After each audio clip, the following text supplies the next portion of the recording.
जब से सृष्टि है तब से सनातन धर्म है, लेकिन इस्लाम जब से सृष्टि है तब से नहीं है। ईसाईयत जब से सृष्टि है तब से नहीं है। यहूदी, जैन, बौद्ध, पारसी इस सृष्टि के प्रादुर्भाव के साथ साथ नहीं अस्तित्व में आए, पर सनातन धर्म, वैदिक धर्म इस संसार के साथ अस्तित्व में आया। और जब आप किसी वैज्ञानिक से जाकर के पूछेंगे कि इस संसार को बने हुए कितने वर्ष हो गए, इस पृथ्वी को बने हुए कितने वर्ष हो गए, भूमंडल को बने हुए कितने वर्ष हो गए, तो वह वैज्ञानिक कहेगा कि इस संसार को, इस पृथ्वी को, इस भूमंडल को बने हुए अस्तित्व में आए लगभग 2 अरब वर्ष हो गए।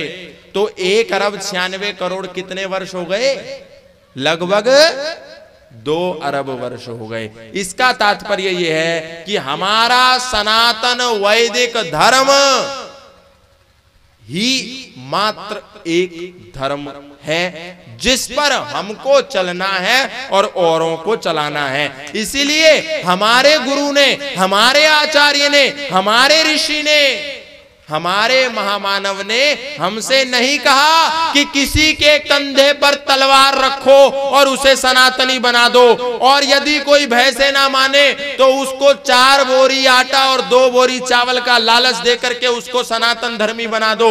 नहीं कहा। हमारे आचार्य ने कहा कि आप अपनी सत्य की दीवार को इतनी प्रखरता से खड़ा करो कि बाकी जितने भी झूठे मत मतांतर हैं सब बौने पड़ जाएं, और उन लोगों को सहारा लेना पड़ा तलवार का। इसीलिए उन्होंने कहा कि जो अल्लाह में ना माने, जो कुरान में ना माने, जो मोहम्मद साहब में ना माने, जो इस्लाम में ईमान ना लाए, उसके कंधे पर तलवार रखो और उसको जबरन इस्लामिक बनाओ।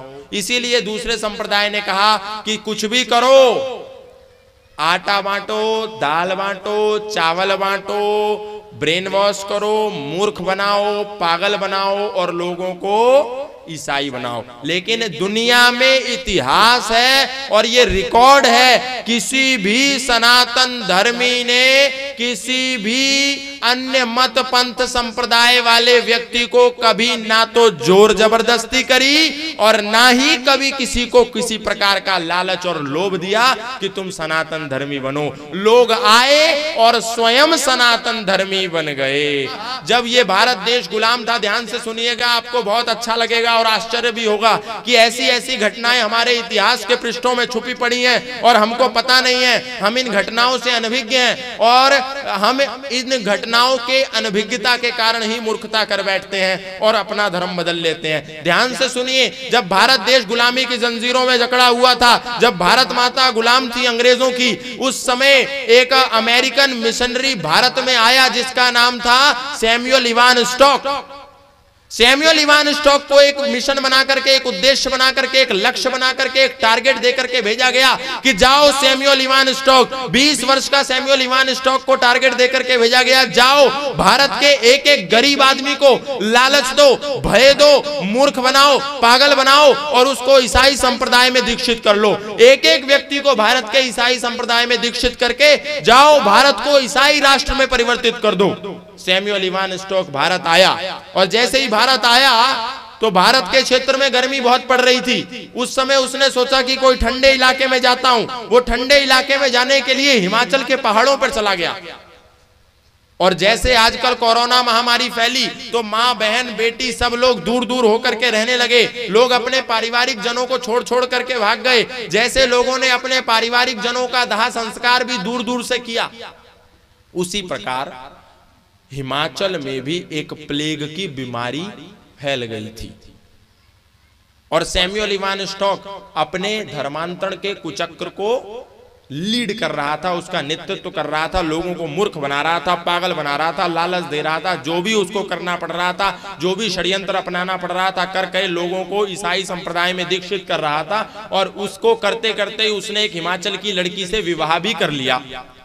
अचानक जब प्लेग की बीमारी उफान पर फैल रही थी, लोग हाहाकार मचा रहे थे, हाय हत्या हो रही थी, इधर उधर भाग रहे थे, परेशान हो रहे थे, हताश हो रहे थे, निराश हो रहे थे। उसी समय एक व्यक्ति को अत्यंत पीड़ा होने लगी। उसका परिवार उसको छोड़ करके दूर भाग गया और वो व्यक्ति खाट पर बैठा हुआ, लेटा हुआ अपनी झोपड़ी के बाहर पीड़ा से तड़प रहा था, मर रहा था, अंतिम चौखट पर दस्तक दे रहा था मौत की। तो एक पंडित वहां पर थे जिनका नाम था पंडित रोलिया राम।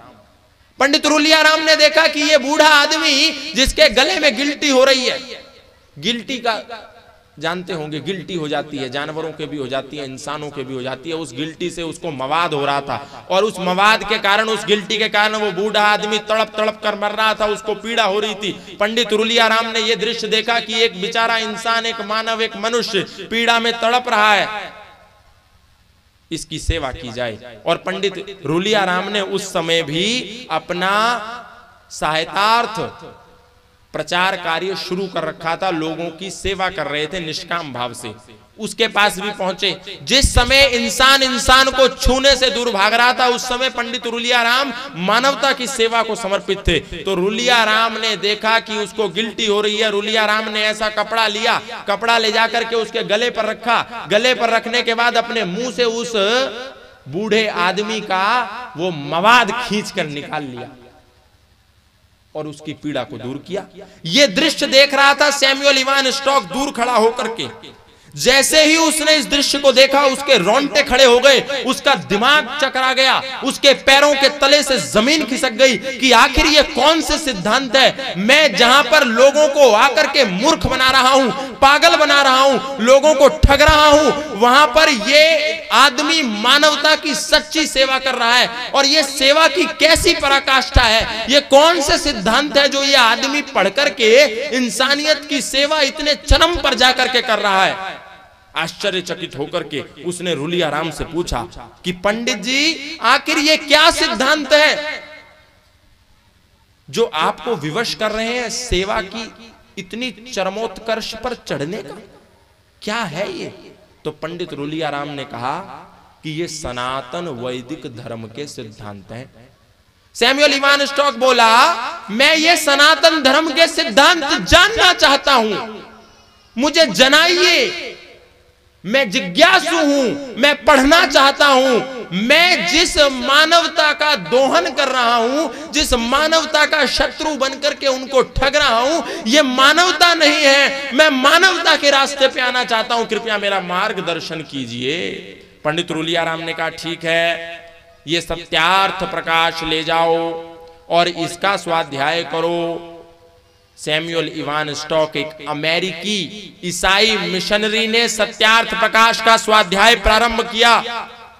और आपको जानकर के आश्चर्य होगा, वो Samuel Ivan stock Satyarth Prakash को पढ़ करके पहला अमेरिकी स्वतंत्रता भारतीय सेनानी बना और अंग्रेजों को खदेड़ने के लिए उस क्रांति की ज्वाला में, क्रांति की दैदीप्यमान अग्नि में कूद पड़ा कि अब तो इन अंग्रेजों को यहां से भगाना है। और जब उसने ये क्रांति का नेतृत्व किया तो उसको अंग्रेजों ने उठा करके जेल में ठोक दिया। जेल में जाने के बाद उसकी मुलाकात, उसकी भेंट लाला लाजपत राय से हुई। कुछ और संस्कार उसके विकसित हुए। बाहर जब जेल से आया तो पंडित रुलिया राम के पास गया, जो आर्य समाज के प्रसिद्ध प्रचारक थे। उनसे कहने लगा कि अब पंडित जी, मैं अपनी शुद्धि करना चाहता हूं, मैं सनातन धर्म में दीक्षित होना चाहता हूं और मैं आपसे निवेदन करता हूं, क्योंकि मेरा जीवन सत्यार्थ प्रकाश को पढ़ने के बाद परिवर्तित हुआ है, इसीलिए मैं सत्यार्थ प्रकाश से प्रेरित होकर ही अपना नाम रखना चाहता हूं।